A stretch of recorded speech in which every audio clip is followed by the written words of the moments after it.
FX Manga here. Today we'll be looking at this day right here, which is the previous trading day on Euro USD. I know I've been doing a lot of volatilities, and this year we'll be seeing a lot of indices, mostly US 100, which is Nasdaq, and a little bit of US 500 there, and maybe Euro USD or GBP USD, one of these four. And I'll keep on throwing in indices, volatility indices here and there, because this is price. It's time against price. That's my strategy. I don't do trend lines. I don't do anything of that sort. I just look at price and try to find out what it's trying to do. So today we'll be reviewing a trade that I took yesterday. I'll be showing you what I would have liked to see and why I closed, why I opened, and how the trade went. This is more of a late recording. I didn't quite get time to do it after yesterday's session. I had to rush to the field. I'm a farmer as well, so I had to rush to harvest for a client, harvest some meat for a client, so I didn't get to record. So now into this day right here. So looking at this day here, when it opened, when it went all the way up, all the way down, what was really happening? What were we looking for, and how did we come up with the trade that we took? That's what I'm going to be explaining, and then showing you where I entered and where I left. Obviously this is MT5 for PC to show you with an arrow and a line where I got in and where I got out. So if we start off from the top, you realize that all the way up here we had this price leg here, where we took out this low with a little bit of momentum, and then we left a gap right there. If you pull it out in time, we realize that this gap is where price dipped into. We took out these highs, then made higher highs going on to this. So I'm trying to keep this video short. I would have liked to show you what GBP USD did, because it's one of the things that I look at when I enter an entry. So the strategy that I'm using, go on to ICT, the Inner Circle Trader YouTube channel. That's where I got all my lessons from. Every other thing I'll be talking about here is something that I've learned from that channel. So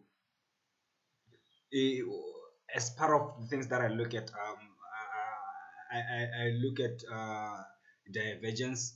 I compare Euro USD to GBP USD and see where they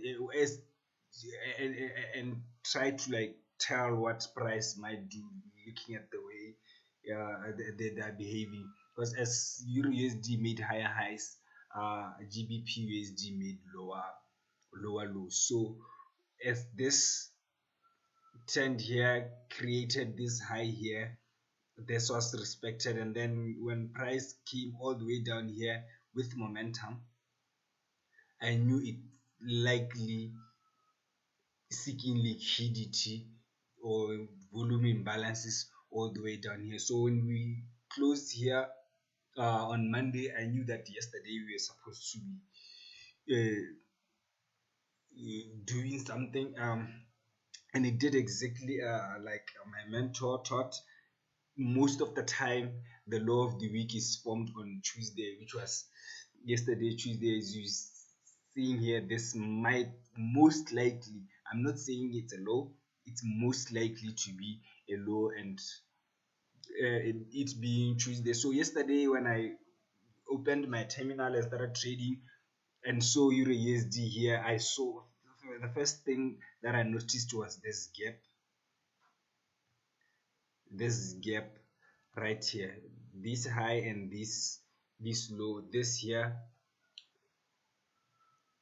there's inefficiency in this, such that price only offered buy side and did not provide a sell side. So I expected price to come all the way down and come to this, and we had already touched this area here. So when I was looking at when I traded, I was looking at a smaller time frame, obviously. So I was still looking for price to sell a little bit and then go up. I didn't really know what to do until I saw something that I'll explain to you in a minute. So when I saw this inefficiency here, I measured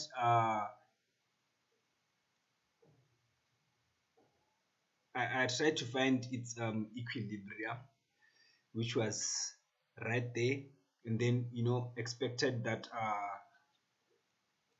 price will be most likely to come down to here, because now I have so many confluences. Like, I have this gap, its midpoint, and then this as an order block. So many things to expect price to go down a little bit before it pushes up. So when I went down to an hourly time frame, we were, let me like this into days. I was looking at this on a London session, that is around 8 and 11 on my local time, so this is the window that I was looking at, taught by ICT as the London kill zone. So when price was all the way up here and I had these levels down here, I knew there's something. I knew I might as well catch a small trade going all the way down with me. So on an hourly time frame, this had not yet printed. I was somewhere here, so I was looking at price from this candle. So I went down to a 15-minute time frame to see what what could most likely happen. As you can tell, this is where I was looking for. This region here is where I was looking for my entries. I was trying to see what price is doing within this. So I'll take this. Allow me to take this off so that we can see what we're doing clearly. I'll just remove this for a second. So we are left with that midpoint there. So when we were here, I was looking at the 15-minute time frame. 15-minute time frame. Let's go back to it. And my kill zone. What I saw here was that we had relative equal highs here formed on the Asian session. So we had these highs here, and then what happened was, immediately when the London session started, we took out the buy side liquidity resting above those buy side liquidity resting above those highs. So as soon as we did, now I wanted to know, okay, so if we take in this buy side liquidity right here, where is my sell side? I had this as sell side. I knew it was most likely going to be taken, and then I also had this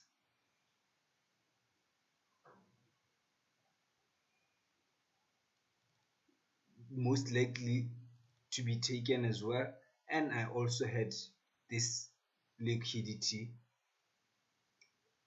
right right there, and that would be my sell side liquidity. So now that smart money has taken buy stops, I know now that what they are likely to do is take what, now that they've taken buy stops, they are most likely to take what, sell stops now. So I wanted to see them now change direction and focus on the sell stop. So I went down to a 1 minute, 1 minute, 1 minute time frame. So on the 1 minute time frame, as you can tell, we had these equal highs here that we took, and as soon as we took them, obviously now we're focusing on sell side liquidity. Now that we've taken the buy side, because we've taken the buy side, now we are focusing on the sell on the sell side. So allow me to delete this. This was where I wanted to show you what I'm focusing on. So as soon as we took this high, we took this liquidity here, we pushed down with momentum. We had imbalances right here, and you can see there's a volume imbalance here.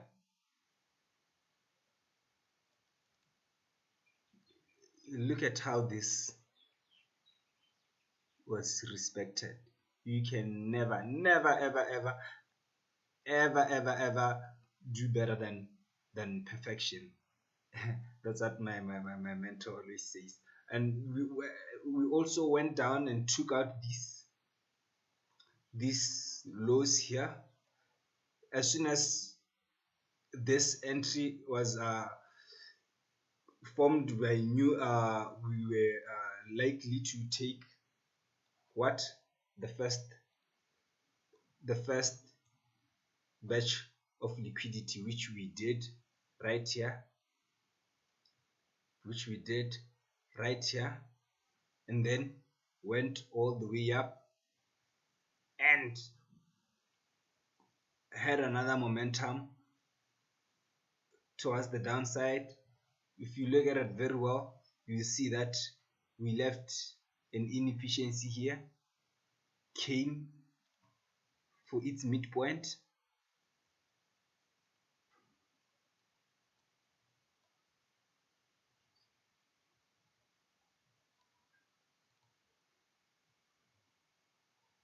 pushed all the way down, and then here, as soon as we took this here,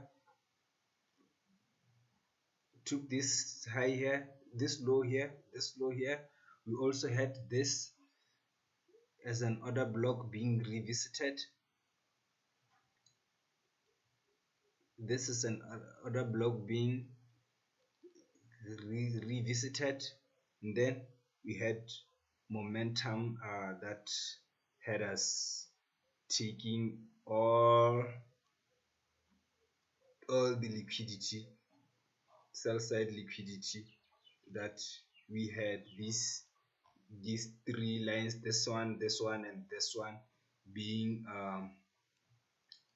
the liquidity, the liquidity in question. So this was my London session. This is where I took a one shot, one kill. So I'll go on and show you my trading history. Look at that. As soon as price went in here, I got in. My stop was above this candle that provided the liquidity, but because of spread, I always put my stops here. So price went in, played around, and then we had this confirmation when I was already in the trade. See, when it was up here, I entered and spread. As soon as it touched, as soon as it touched here, I opened, but then spread pushed my entries down here. It was because of this touch here, and then we went in.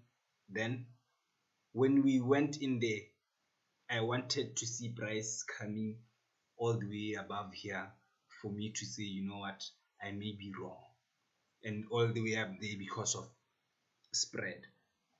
So this entry here was because of this touch here, but then because of spread, it went all the way down here, and it went all the way down to the last batch of liquidity. And as soon as it went below, I closed, because that's my set up. That's my setup. So looking at it on a 5-minute basis, this is what it looks like. This is my entry. This is my entry point.